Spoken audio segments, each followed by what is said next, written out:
Hello, and thanks once again for taking the time to download and listen to our podcast from CelticUnderground.net.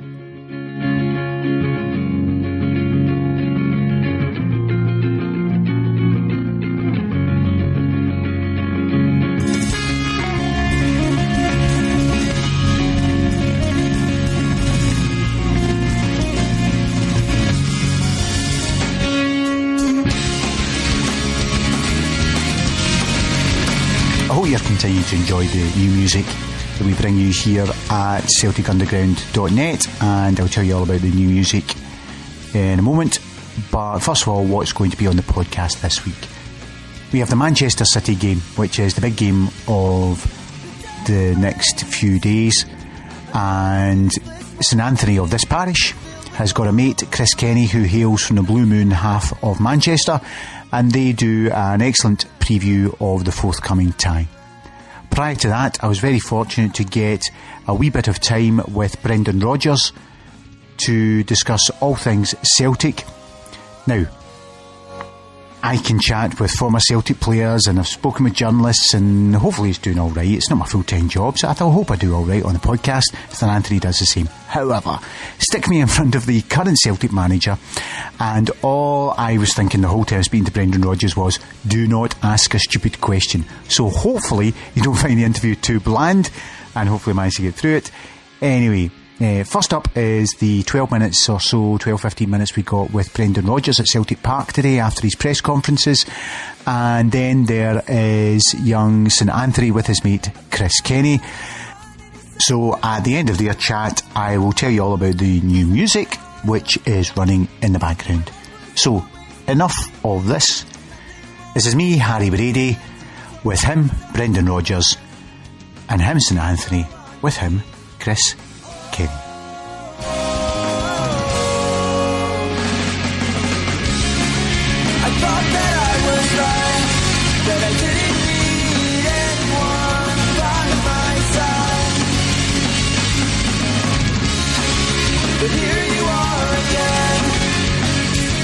So, Brendan, first of all, how are you settling in Glasgow? Very well. I've thoroughly enjoyed it since I've come up here. It's obviously been a lot of work, a lot of games, a lot of training, not a lot of rest, but professionally it's been fantastic.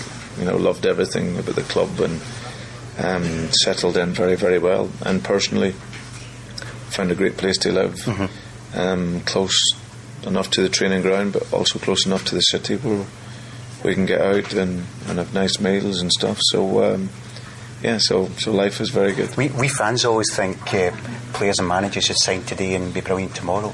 Do you think we take enough consideration of the hardship of moving to a completely different place, culture, city, for players and managers? Or football as it in general? Yeah, no, I think as a sort of general, it's not just Celtic. I think in general it's probably not something that's ever associated with it. I think, as you say, coaches and it's more so players are expected to adapt the very day they're in, and some that it just doesn't happen. Mm-hmm. If you're coming out of a different league where it's less tempo, you're coming into a real physical league. So there's many variables of why it can be difficult to settle and adapt. But obviously the key is that you have to find a way. Mm-hmm. I think what is important is that whether you're a player, or coach, manager, you fit into the life of the city that you're in, and you respect that and you embrace it. And obviously the football club, I'm lucky really where I was born into Celtic, so I know what Celtic's all about, and that gives me a great advantage coming to you. How have you found it compared to, obviously, an English Premiership club's got multi-billion pounds these days to spend on things? How have you found the change in Celtic? Is there much of a cultural difference in the club itself rather than the league? In terms of the clubs, they're both giants of the game. Mm-hmm. And if Celtic was in the English Premier League, they'd be one of the top 4 to 6 clubs. There's absolutely no doubt about that. What we don't have here is the platform. Yep. Of the league. Mm-hmm. That's the reality of it. But as a football club, people have been first class, real values here at the club. Support as good as you get anywhere in the world. And like I say, the club is a monumental sized club, which is a huge privilege to manage. So you obviously don't have the money that the English managers had, so there's more of a focus, I would imagine, on developing our academy. Have you found our academy? Yeah, I've obviously had discussions, quite a few discussions with the coaches and the players there, and slowly, hopefully, just trying to influence how they can think about the game. I think there's some great work goes on. You only see that with some of the players that produce, like a young Kieran, and what I can, what I can add to help them hopefully see the game maybe in another way, because I come to Scotland and I think, as I said, I've loved it. The football, with the club has been great, but I hopefully can add something to that can help it beyond that. So the academy has been great. I was 15 years in youth development before, working with some of the best young talents throughout the world, and where I can help in nurturing that talent and helping it come into the team, I'll be very grateful. I heard you talking to some of the other press guys about Barcelona. Is that the culture that Barcelona's got? Is that type of culture you think is the best culture for developing players as a club? I think there's many different ways to do it. I can only talk about them because I was a huge admirer of them. They were the one club that struck me throughout all the travels to all the various clubs. Some won't like that. Yep. Some want like that way of working, but for me, from when I was a really young coach, they were a club that not only on the field but off the field, how they treat people, they're very class and how they go about things, and that was that was something that really hit home with me. One of the other things I noticed in your early press conferences is you were talking about mentality, that you didn't have much time to do coaching of the players to get us into the Champions League. It was the mentality of the players. Do you think that's one of the deciding factors as to what makes a top player? What's the difference between the players who've made it at Liverpool and players who haven't made it elsewhere? Is mentality of them, and how do you influence that as a coach? It's belief. I think there's players. That's why you see some players that when they come from the lower level, and then they very quickly go into the Premier League level. So, for example, a League One player like a Vardy has been coming through, and then all of a sudden he's now one of the top strikers. That's just about belief, and it's about professionalism. You have to approach this as your profession in your life, and if you can do that, and if you've got certain attributes, then it could take you. So how are you going to instill that belief in our players that we can beat Man City tomorrow? Well, that's just going to give them as much confidence as they can. I think that they've shown that we can score goals, we can create opportunities, that we can defend well, we can defend with aggression, and of course there's many factors that you need along the journey in it as well. So but for us it's a case of going to look to impose our style as much as we possibly can in the game, and like I say, you defend well, you need to have a bit of luck along the way and take your chances when they come. What's the style you would like to get within Celtic? Is it a high pressing game? Is it, you talked about scoring goals, is that you want people to take away that Celtic are a team that press and attack and score goals? Is that the overriding style? Yeah, I think when I first came in I said the hallmark of the team, I want it to be how we first of all start games. So we start with that intensity and that aggression. I've always liked my teams to dominate the ball, dominate the game, and when we haven't got the ball, get it back as quick as you can in order to create chances and score goals. And whilst you're doing that, that means you've got to be hungry to defend, hungry to attack, and play every game like it's your last game. You always seem to love talking about football. Can you explain to one of the guys who writes on our site why 4-2-3-1 stroke 4-4-3 is better than 4-4-2? More effective? It's sometimes your players within that. Right. Yeah. For me, I like to have different lines on the field.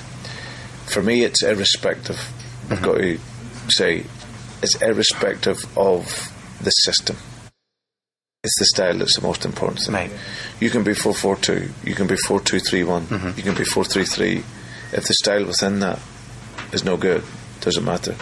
All those there you can be sat off very deep. Yep. But whether you're playing 3-4-3, 4-2-3-1, 4-3-3, 4-4-2, if you're playing a high intensive pressing game, yep, then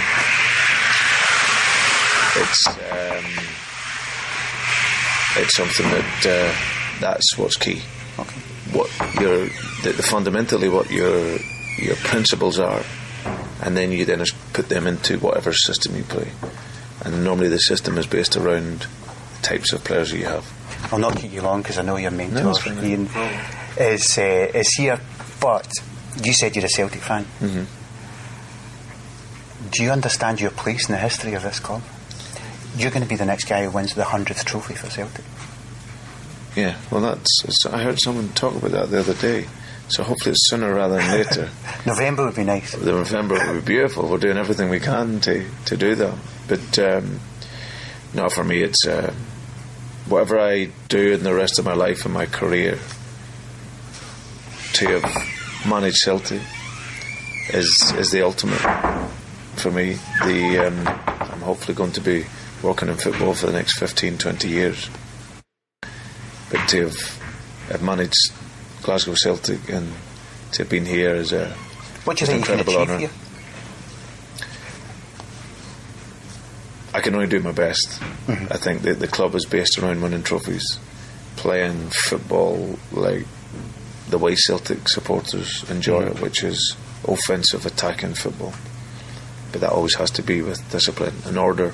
Win as many trophies as we possibly can, and hopefully whenever I leave here, whenever that is, hopefully it's not going to be for a long time, the legacy left is the football.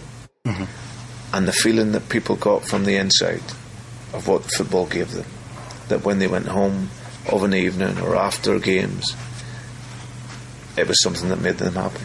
What I particularly liked on Saturday was the ovation that went round the crowd when we hit the post and didn't score at the fourth goal, because people were just enjoying the football. No, I think what the players are serving up at the moment is very, very good, but we still have a long way to go in terms of improvement on it.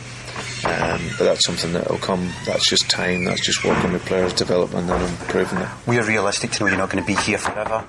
You speak Spanish and Italian. Is that where you fancy going at some point in your career?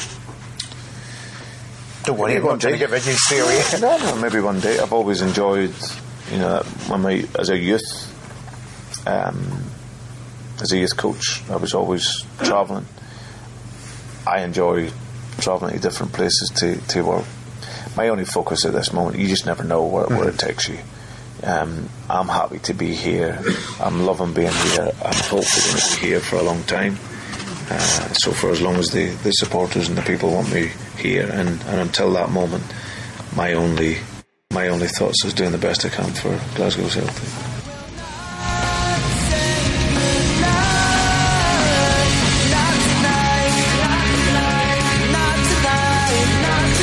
So I hope you enjoyed the Brendan Rodgers chat. I'm going to quickly move on to the St Anthony preview of the game. Prior to that, the new music running in the background is by a band called the Island Dwellers.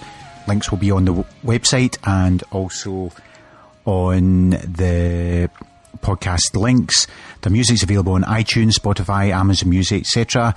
Playing in the background just now is Jace. Hopefully I pronounced it correctly, Jace. And at the end it will be Anya, A-N-I-A, and the band is the Island Dwellers. So, hopefully you enjoyed that.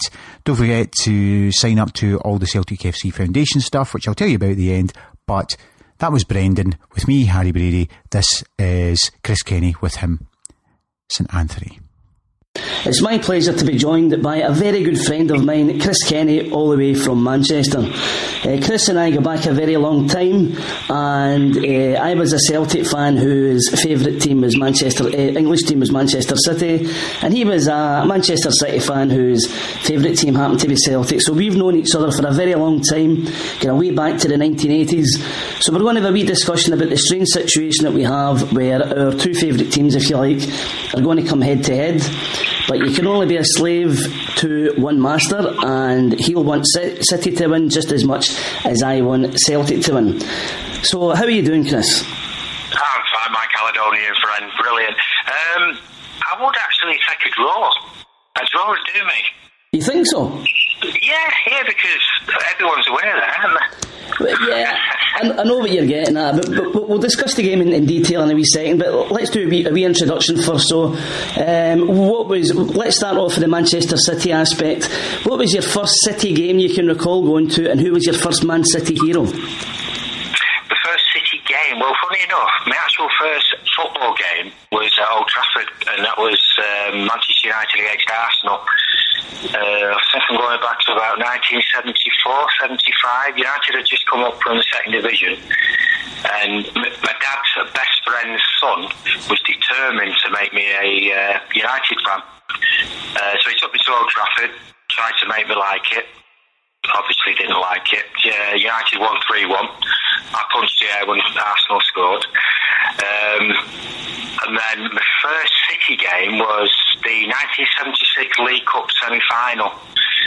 City had played Middlesbrough in the first leg, lost 1-0, and the second leg we won 4-0, so that was my first ever game. I was hooked ever since. There you go. You could call me an original glory hunter, actually. Going to a semi-final for your first game. And then the final that season was the famous 2-1 win against Newcastle where Dennis Stewart scored the overhead kick. Yeah, that was just after Colin Bell got injured, I think, wasn't it? That was. Well, Colin got injured in the lead up to that semi-final that year when we played Manchester United in the fourth round. Yeah, we beat them 4-0 that day. And to be honest with you, he was never the same player after that, unfortunately. But he was my actual hero at the time, Colin Bell. I think he was every City fan's hero. He was a very high-profile player, wasn't he? I mean, everybody in the UK knew Colin Bell. He was a thoroughbred footballer.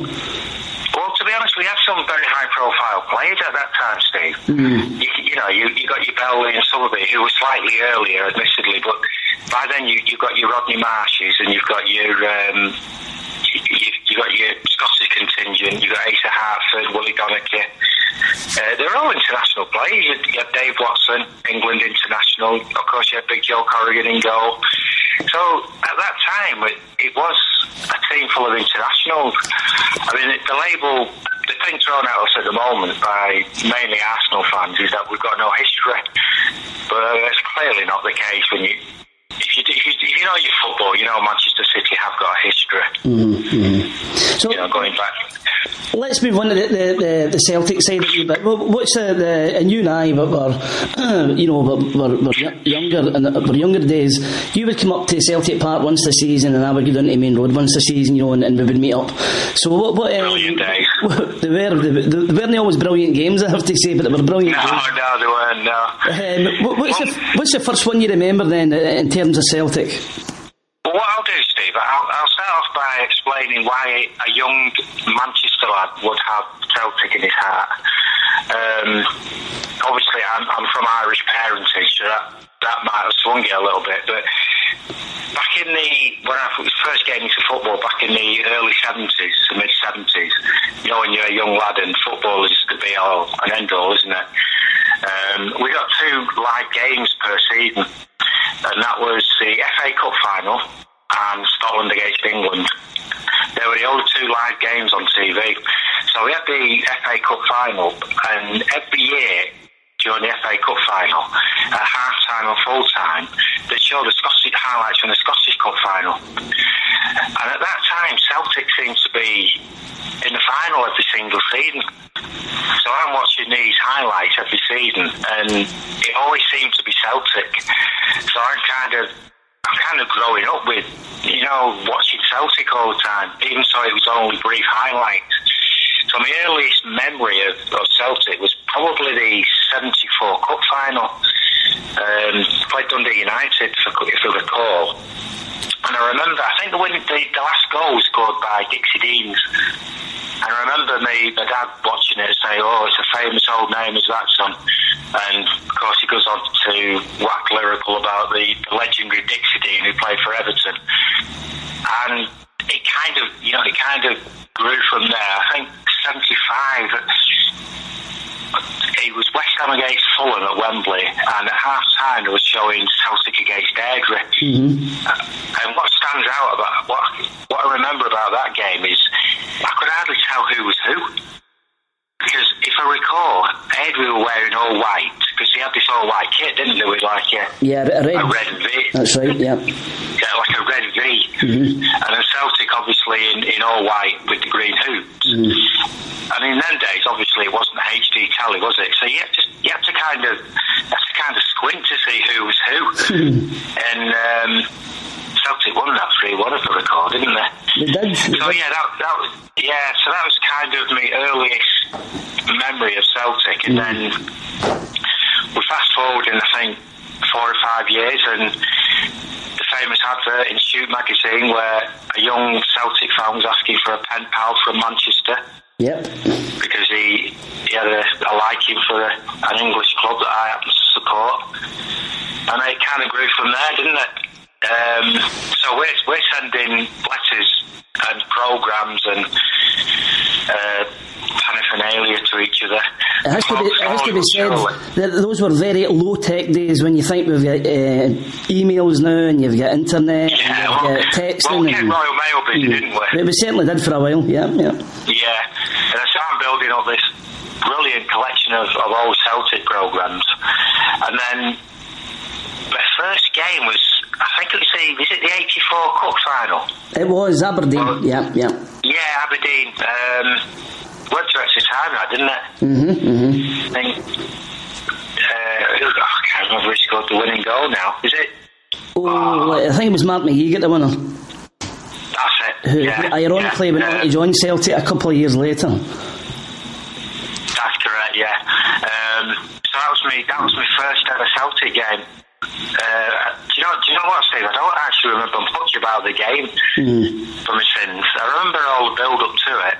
You know, the excitement of getting a coach up to Glasgow and looking forward to the game, but I don't actually remember much about the game. The one I remember better is the year after, because I went down to Main Road to visit you, and Man City beat Charlton 5-1 to get promotion, and then 7 days later you came up for the cup final against Dundee United.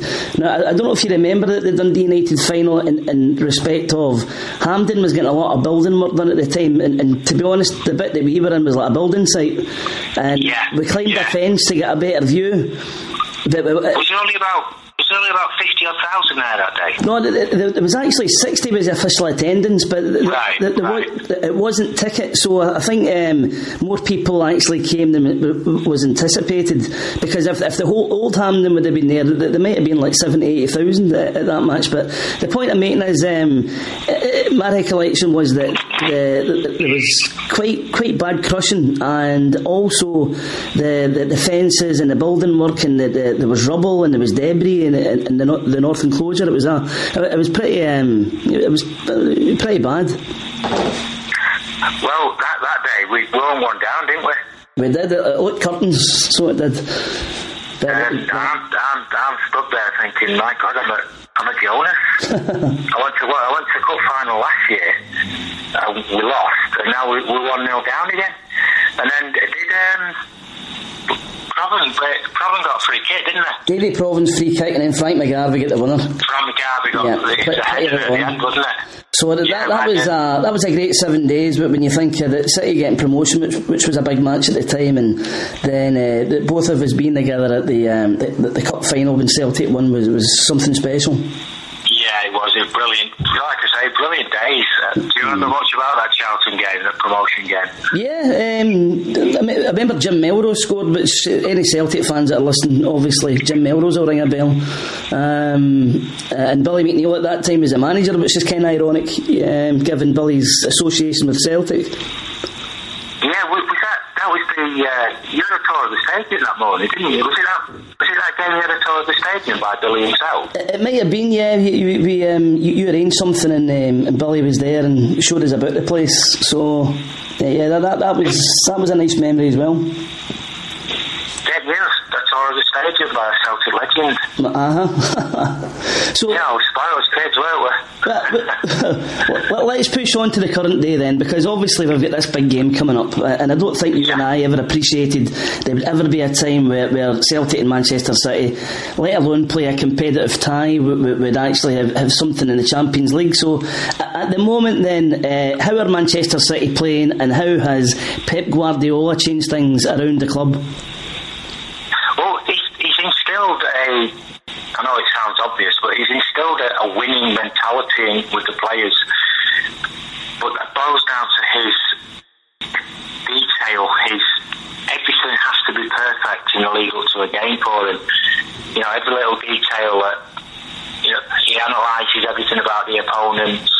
I mean, I'll give you an example. Last week we played Bournemouth, and Pep had studied every single free kick that Bournemouth had conceded from the start of the season, and what he'd noticed is that every free kick they jumped regardless of where the ball was going, so they jumped just slightly before the kick had been taken. So Pep had noticed this, and what he told whoever was going to say the free kick, what he told them was go low with the free kick, do a daisy cutter in effect, and that's what Kevin De Bruyne did, and he went in and we went 1 up, and it's little details like that are helping the players, and it's just the style of football, Steve, it's a joy to watch. It really is. It's just brilliant. I can't get enough of it, to be honest with you. So what about in terms of the playing side then, would it be fair to say that they rely a lot on Aguero? Because I always get the feeling when Aguero's not playing, then maybe there's something missing. Well, that was kind of always been the case, but Aguero's been out for he's been suspended for 3 games. And we've won every game. He was out at the Derby game, we won that 2-1. He was out last week against Bournemouth, we won that 4-0. And he missed the Swansea midweek game, which we won. So, although there was that relying on Aguero, it's kind of subsided now, because all the attacking play means that everyone contributes. And we've got a young lad called Ian Ashton, although he's a little bit raw, has got all the attributes to become a really, really good player. I mean, everyone's waxing lyrical about Rashford at the moment. We've got a young lad there that's every as good as Rashford. Mm-hmm. So we don't really miss him, to be honest with you, Steve, when he plays, although I'd rather have him in the team than out of the team, to be honest with you. So who's the main men then for City this season? Who's the guys that are on form that are making a big difference? Kevin De Bruyne. He's absolutely setting the world alight, Steve. All our play seems to link through him. All our build-up play seems to be to get Kevin De Bruyne on the ball, and Kevin sees things that other players can't. He's got fantastic vision, and I'm afraid you might see on Wednesday that he'll play some balls that just take your breath away. It's just, but to be honest with you, he's right through the team from back to front. The style of play means that everybody gets involved, and it's just brilliant to watch the lead up. It's kind of funny as well, because Joe Hart was hugely popular at Manchester City, and he was the England goalkeeper, and of course the first thing Pep done when he came in was sort of shunt him to the side and buy the new keeper from Barcelona. So what's the early impressions of the new goalkeeper? Well, you did have a very good start. I don't know if you saw you wouldn't have seen the Manchester derby because Celtic were playing Rangers at the time, but Bravo did make a mistake for United's goal, and you're kind of thinking, oh my goodness, what have we got here? But he's come on since. I think Pep's got great trust in in how Bravo plays the game. He's Pep's type of goalkeeper who prefers to play with his feet rather than using his hands, believe it or not. But it's all linked to how Pep wants to play the game. It's building up from the back with slow, methodical build-up play, and then all of a sudden it kind of switches on, and before you know it, the ball's in the back of the net, and it all leads. Bravo is kind of he's not a goalkeeper. I hate the word sweeper keeper, to be honest, but that is what he is. Do you remember when you were kids, when you used to play jumpers for goalposts, and it was, say you 5 against 4, on the 4 you'd say to them, well, you haven't got 5 players, so you can use we called it a fly goalkeeper. I don't know what you called it in Glasgow, where we called it backing in. Backing in, right. So Bravo is that easy backing in type of goalkeeper where he probably spends most of the time outside the area, and then it is going to lead to us leaving sloppiness at the back, I think, where we'll concede a goal that you think, oh my goodness me, what have we done there? But I think overall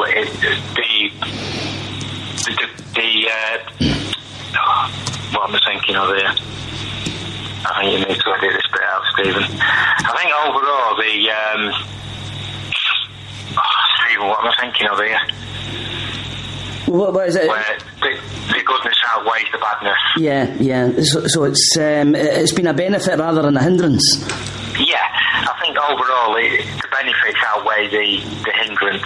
You get what I mean? What about John Stones then? He cost a lot of money. I think a lot of people raised their eyebrows when they seen how much money that Everton managed to get from City. How's his early form been? I can't fault him, Steve. I can't fault the lad. What you'll probably see on Wednesday, what Pep tends to do is he'll call Stones over during the game, actually while the game's on in progress, and he'll give instructions to Stones to give to the rest of the team. So I think he's got John Stones weighed up as the next captain, to be honest with you. But I can't fault the lad. He's been absolutely superb. So the other link that Celtic have with City is we've taken a lot of ex-City players the last few seasons. There's been guys like Jason Denayer and John Guidetti. We had Dedrick Boyata.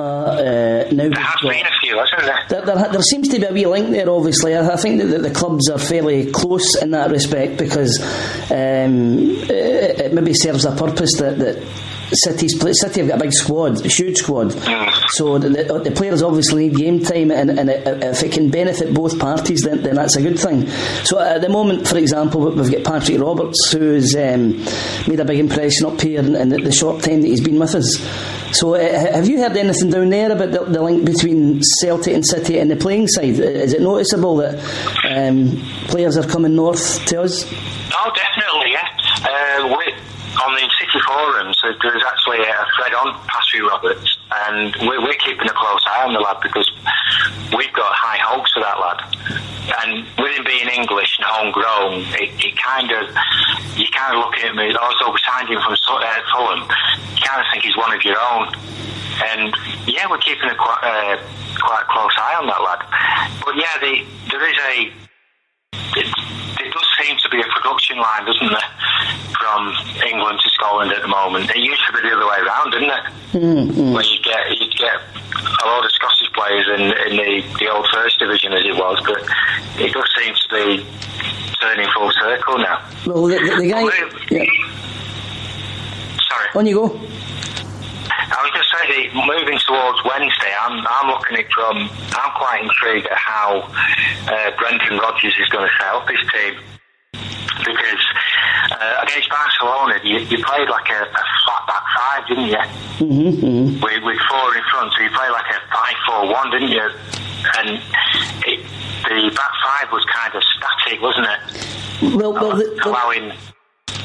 The one thing that you and I have got in common, Celtic and City have got in common also, is that we're both sick of the sight of Barcelona. It seems to be every time either of us gets into the Champions League, we're getting to face them. But I just get the feeling now that Barcelona are so good that there's not a lot you can do. You might have a better chance because you've got a better quality of player, but frankly we could have played 11 defenders that night, and if Barcelona's on form and they're playing the way they can, then there's not a great deal you can do about it. No, I mean, that night Barcelona would have beaten any team in Europe, and they frequently do, don't they? Mm-hmm. It just happened. Was that the first time this season that the three frontmen had played together? It could have been, yeah. I think Messi was left out for certain games, which is kind of frustrating because we were hoping that he would be missing against Neymar had just returned from the Olympics, hadn't he? So I think right in saying that was the first time the three had played together. So they were clicking that night, and unfortunately when that happens, there's not a lot any team can do about that. But how do you think Rodgers is going to set up on Wednesday then? Because Celtic are playing like a 4-2-3-1 at the moment? Yeah, the thing I like about Brendan Rodgers is he's very flexible with his tactics, so he changes them accordingly. But I think generally speaking, he plays either Dembele or Griffiths up front, and two wide men maybe just in front of the midfield, and then a three-man midfield and a back four. So he's going to play a 4-3-3, is it? Yeah, probably a 4-5-1 come 4-3-3 when we attack. That's my take on it. But as I said, he's impressed everybody so far, because there's been games that things haven't been going so well, and he's made changes and he's improved the team, which is good, because the last manager we had was very stubborn and refused to change whatsoever. So it's good to have somebody who's flexible and a bit more adaptable, is it? Absolutely. Another thing I was going to ask you as well is, obviously you've played Borussia Mönchengladbach the last couple of seasons, and you played them last 2 weeks ago there, and you won 4-0. So what can you expect from Borussia Mönchengladbach? Steve, they play football, and if you play football yourselves, it always helps, doesn't it? They're not one of these teams that'll put 11 men behind the ball. Even at 4-0 down, they were trying to play football, and that leads to space for you. And if you get at them, they can be vulnerable in defence. But to be honest with you, they're pretty good in attack as well. Because last season we played them at Etihad, they were 2-1 up with 10 minutes to go, and we got an equaliser and they crumbled, and we ended up winning 4-2. This season 4-0, I don't think it flatters us, but while it was still 0-0, they had chances, and they are dangerous going forward, but like I say, they are vulnerable at the back. So I think, particularly at Celtic Park, I think if you get at them, they are vulnerable. At home they're a different kettle of fish, but I think Celtic are capable of getting a result there, to be honest. And he's going to boil down to them two games between you two, isn't it? Yeah, I would say so. I hate to be pessimistic, but I think when the group was announced, then I think the feeling was it was between Celtic and Borussia for maybe 3rd and 4th place. But especially after the result in the Nou Camp, which was. I know that if they'd lost 4, maybe 5-0, that would have been bad enough, but 7 was a sore one, so it was. But like I say, when they're on form like that, Stephen, there's nothing you can do about it, is there? It's like Alamo, isn't it? It's just band out the hatches and hope for the best. But Wednesday night, I think what I'm not looking forward to is the 12th man, and that's the Celtic crowd, because Parkhead European nights, they're absolutely bouncing, aren't they? And that's going to give the players an extra edge, I think.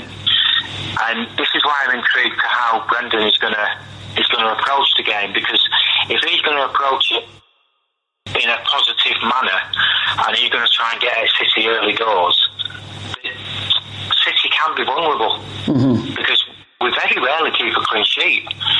So if you get at us quite early, I would imagine James Forrest will play ahead of Patrick Roberts, won't he? I think it depends what Brendan's looking for, because obviously Patrick's maybe got a wee point to prove in terms of what's happening, but at the moment he's had an injury and James Forrest has got the edge on him in the games that he's played. So I would say that Forrest probably will get the nod. And the other wing has got a point to prove, hasn't it? So you can then give Sinclair and either Roberts or Forrest, give them the ball to supply Dembele or Griffiths, and there could be a goal there for you. Because there's no doubt about it, he's going to be absolutely rocking on Wednesday night. Yeah, and that could put us on the back foot. The two guys that have made a big difference for us this season, the main difference is Toure at the back and Sinclair in attack, because obviously these are guys with great experience. They played in the Premiership for years. Maybe Toure's case, he's coming to the end of his days, but we're very fortunate to have Sinclair, because I don't think he had a great time at Aston Villa, and I don't think he would have came to us if it wasn't for the fact that Brendan Rodgers was a manager. I think Brendan Rodgers managed to sell Celtic to him, and since he's came here, he's been wonderful. He looks. He's on fire, isn't he? He scored 5 league goals in it. 5 in a row. Yeah, but more so than that, he got a few goals in the Champions League. Not just the goals that he scored. He looked a threat. And did Henrik score 5 in a row, Stephen? No, but not in my knowledge. It's bizarre, isn't it? It's bizarre. Well, Henrik might have got 5 in a row, but I think why Sinclair's making the headlines is it's the first 5 games of the season. So they're looking back at the first 5 rather than any 5. So I think maybe Henrik probably did get 5 at some stage, but right, but not from the start of the season. Not from the start of the season. Right. So, but these so who do you think? Mm-hmm. Who do you think he's going to put in goal? Yeah, that's a weird one as well, because Craig Gordon has been our regular keeper, and very similar to Guardiola, Rodgers wants a sweeper keeper, as you describe it.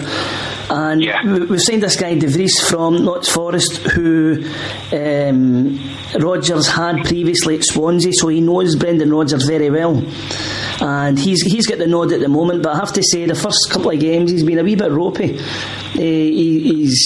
He's there for his distribution, and to be honest, his distribution doesn't look that much better than Craig Gordon's. But more to the point, we're losing goals as well. So I think Tuesday, midweek, could be a fairly high scoring affair, because I don't think the defences are the strengths of the team. I think the attacking areas are the strengths. Well, that's settle for 2-2 then in that case.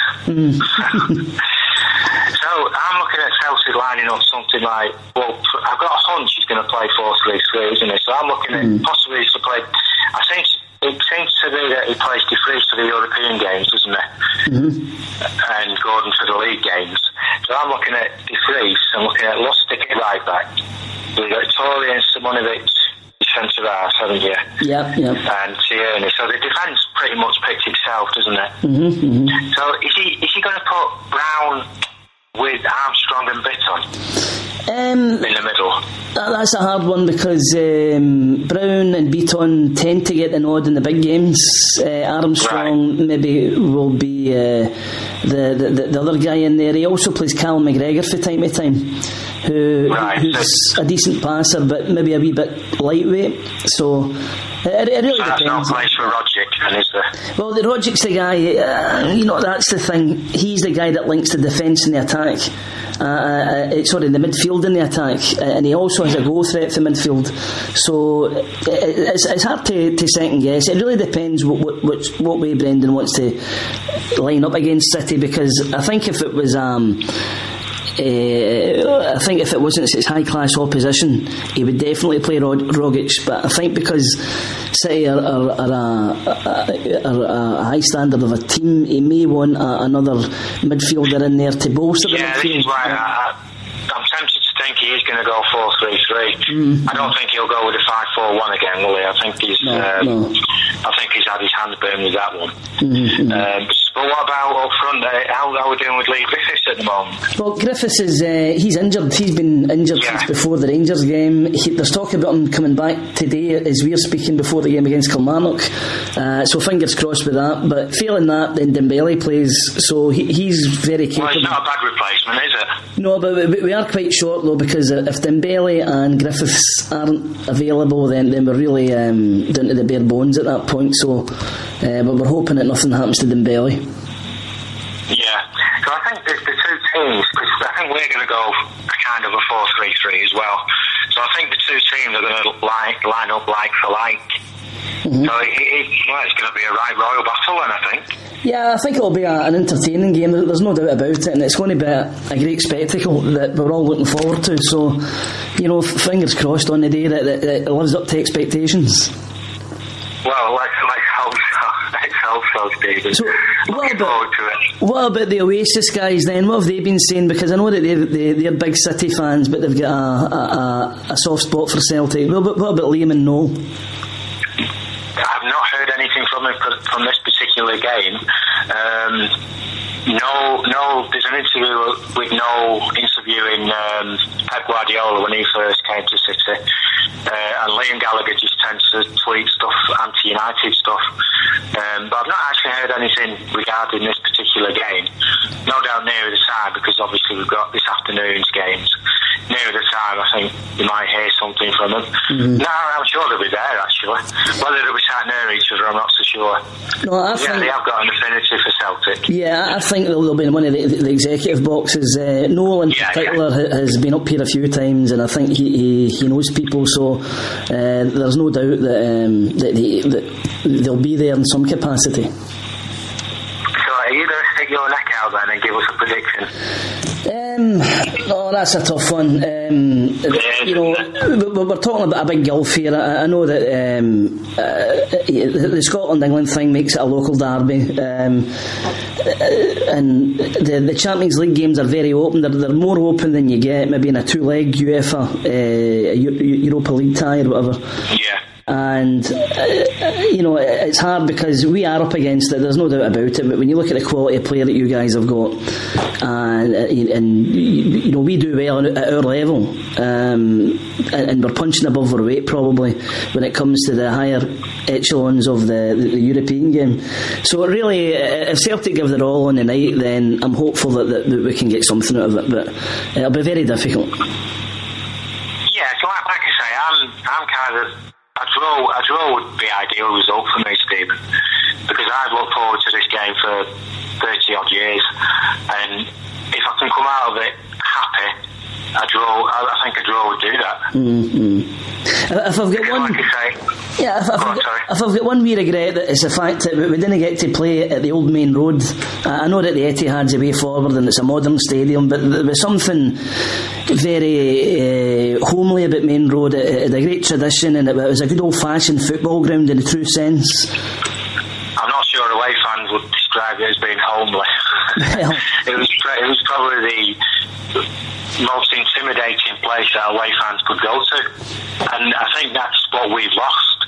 We've lost that intimidating factor that the Etihad doesn't give us. Like you say, the Etihad is more of a tourist stadium now, whereas Main Road it was on a big day, on a derby day, it could be hostile, and that it's always worth a goal start for you, that, isn't it? Well, God knows, we know about hostile from the old Celtic Park, the old jungle days and things like that. So, the old jungle, yeah. Yeah, so we probably had a lot in common in that respect as well. The jungle and the Kippax were very, very similar stands, weren't they? They were, yeah, because a lot of the big teams have their hardcore support behind the goals, like Arsenal had it, Man United had it, Liverpool had the Kop, but you're right, Celtic and City's hardcore, but were in the long enclosure that ran the length of the field rather than behind the goals. Yeah.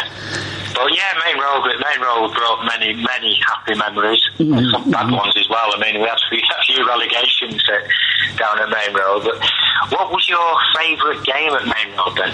Would it have been the Charlton 5-1? Yeah, it would need to be, because that was a full house, and there was a lot at stake that day. And not only that, but they won 5-1, so that they got promotion, but not only that, they got it in style.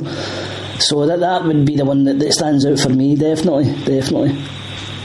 You have seen the other side of it though as well, haven't you? I distinctly remember one game against Barnsley that we lost 2-1. Well, remember that one? Not so much that, but what sticks in my mind is I remember going down to see you at Main Road at the time when City were I still call it the third division. I know that they've got different names these days, but in the old sense it was the third tier. And we were playing York City. And it was just before Man United were playing Bayern Munich in the 99 Champions League final. Oh yeah, we won that. Was it 5-0 we won that? Yeah, but when you look at the gap between City and United at that time, you know, there was a part of me that didn't think that would ever be we could ever get close to them again. But when you look at what's happened in the last 10 years, 15 years, it's incredible. Well, I would say he's been fantastic. Mm-hmm. Yeah, he really has, Stephen. I mean, imagine thinking back in when you go to Main Road, losing 2-1 to Barnsley in a horrible game. Imagine fast forwarding 30 years to this. The mind boggles. It just you couldn't. It's right the road with stuff, isn't it? Really. So, what's the capacity of the new stadium then? I think it's increased. Yeah, it's 55,000. Mm-hmm. With segregation, it'd be around 54, 54 and a half, something like that. So, are you planning to go to the return game then? Yeah, hopefully, all being well. We'll see what happens, but it's a wee while away yet, so it is. So, I think what you'll find at Etihad now, it's a bit strange for the away end because it's staggered on 3 tiers. Mm-hmm. So you've got like a slim segregation, but staggered. So the Celtic fans are going to be on 3 tiers, which tends to, what it does tend to do, it stifles the atmosphere a little bit from the away fans. Yeah. Because you've got tier 1 who start singing, and tier 3 don't know they're singing, and it tends to stifle it a little bit. Whereas I'd rather put the away fans on 1 tier, maybe on the 3rd tier. Yeah. Because we had that against Everton last season in the semi-final of the League Cup. All the Everton fans were on 1 tier, and it made for a fantastic atmosphere. Mm-hmm. So you'll find it a little bit strange in that respect. Well, here's hoping that I'll be able to come down in December, and we'll see you midweek then, all being well. Yeah, brilliant. Can't wait, Stephen. Looking forward to it. Okay then, so I think we'll leave it in that and just say that we hope Celtic win today against Kilmarnock, and we hope that, well, certainly I hope, and you hope, that Man City beat Swansea. So and a clean sheet for Celtic today, because I think one's overdue, isn't it? Yeah. So I think a clean sheet today will give the defence a little bit of confidence, and going forward, I can't see a problem winning the league again, to be honest. Well, it's going to be a fun week either way, and certainly, we're glad to be in it, and the big games like this are what you look forward to as a fan. So I'm going to stick my neck out now, and I'm going to predict 2-2. 2-2. Okay. Yeah. All right, Stephen. All right then. So I'll see you Wednesday. Yeah. Thanks for joining us, and safe trip up. All right, mate. Thank you very much. Bye.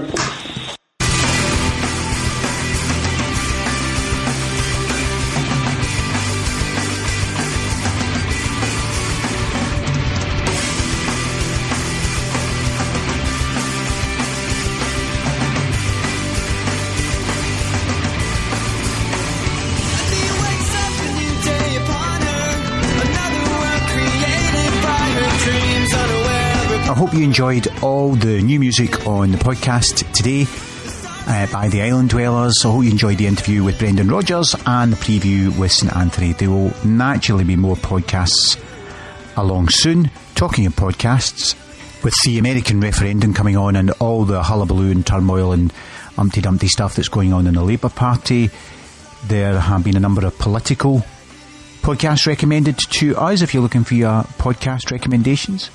There is the Apolitical podcast, which is a Scottish politics podcast. There is the At By Them In American Presidential podcast, which if you go onto the At By Them In website, atbythemin.co, or look up their iTunes, and you'll see the conglomerate of At By Them In podcast output. There is also Matters of State, which is about international affairs. There is Glenn Thrush, who presents the excellent Off Message Political podcast, which is covering in depth the American presidential election. And then there's the 538 podcast. So hopefully that's your political podcast if you're looking for them. I think I've recommended some others previously. Anyway, enough of me. Hope you enjoyed the podcast. There'll be more along soon. This is me, Harry Brady, saying God bless and good night. Good night.